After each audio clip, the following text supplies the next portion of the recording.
प्रेरणास्पद कथा YouTube channel पर मैं धनंजय जैन आप सभी का हार्दिक स्वागत करता हूं।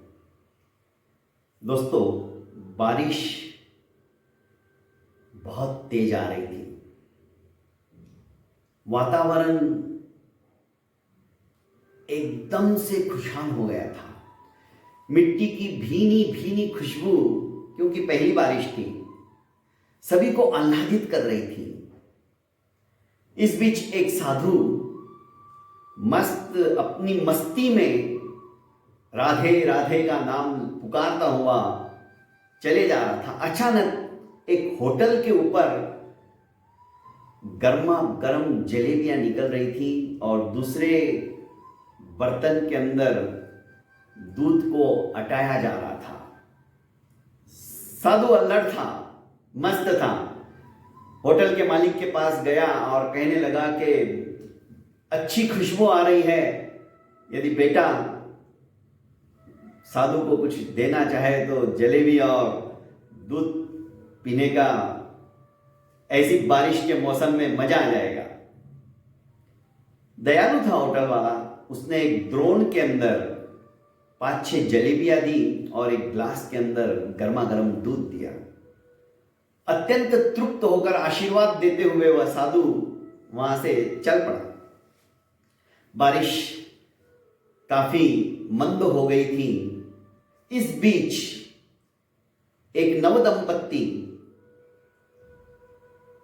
वे भी अपनी मस्ती में एक दूसरे के हाथ में हाथ डाले गपशप करते हुए साधु के आगे पीछे ही चल रहे थे। साधु अपने पैरों से मस्त एक लात इधर मार के पानी उड़ा रहा था, उधर उड़ा रहा था, मस्ती में था। जो पानी साचा हुआ था सड़क के ऊपर, अपने पैरों से उसे उछाल रहा था।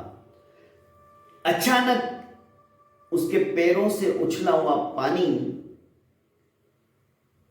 जो दंपत्ति जा रहे थे उसकी पत्नी के कपड़ों के ऊपर गिर गया।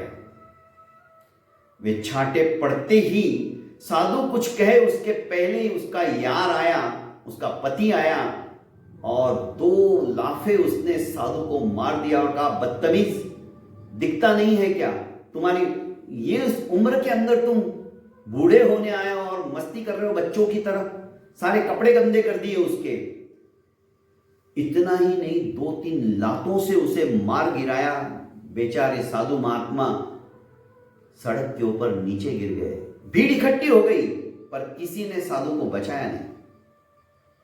खैर, वापस वे लोग चल पड़े। साधु भी उठा, अपने मैले हुए कपड़ों को झटका और वापस मस्ती में राधे राधे का नाम लेते हुए चल पड़ा। इनका घर नजदीक आ गया था। जो दंपत्ति थे, सीढ़ियां चढ़ी। पत्नी ने अपने पति को चाबियां दी और कहा कि तुम दरवाजा खोलो। पर जैसे ही ताले में चाबी लगाने के लिए इसने चाबी निकाल कर बाहर रही, इसको चक्कर से आए, शायद हार्ट अटैक आया और इस सीढ़ियों पर धड़ाम से गिरा और गिरते गिरते रोड पे आ गया, मर गया। चिल्ला होते ही चिल्लाई ये लड़की, उसकी पत्नी। भीड़ इकट्ठी हो गई। इसकी चिल्लाहट को सुनकर लोग आकर देखने लगे क्या हुआ, पर कोई भी बचा नहीं पाया क्योंकि ये तो हार्ट फेलियर हो चुका था। लोग तरह तरह की बातें करने लगे। भला इतनी सी सीढ़ियों से गिरकर ये नीचे आया, भला कोई मरता है क्या? और अभी तो जवान है। जरूर उस साधु ने ही श्राप दिया होगा। इस बीच साधु भी आ गया।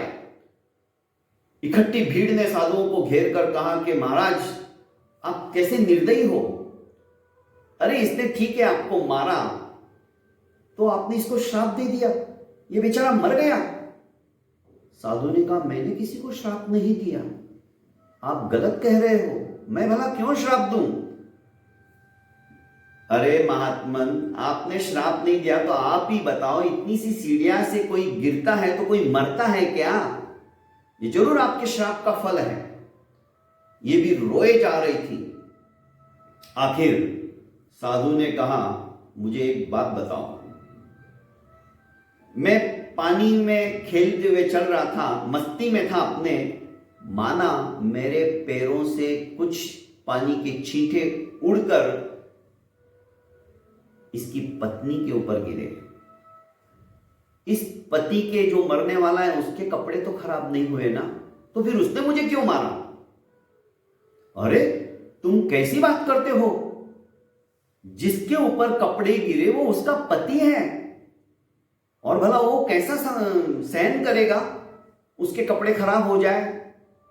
बहुत जोरदार ठहाका लगाकर साधु हंसा और कहने लगा, ठीक इसी तरह से जब इसका यार सहन नहीं कर सकता है इसकी तकलीफ को, तो मेरा यार कैसे सहन करेगा? अरे वो भी मुझसे प्रेम करता है, जब मुझे लाते घुसे से मारा तो तुम कोई आए क्या बचाने?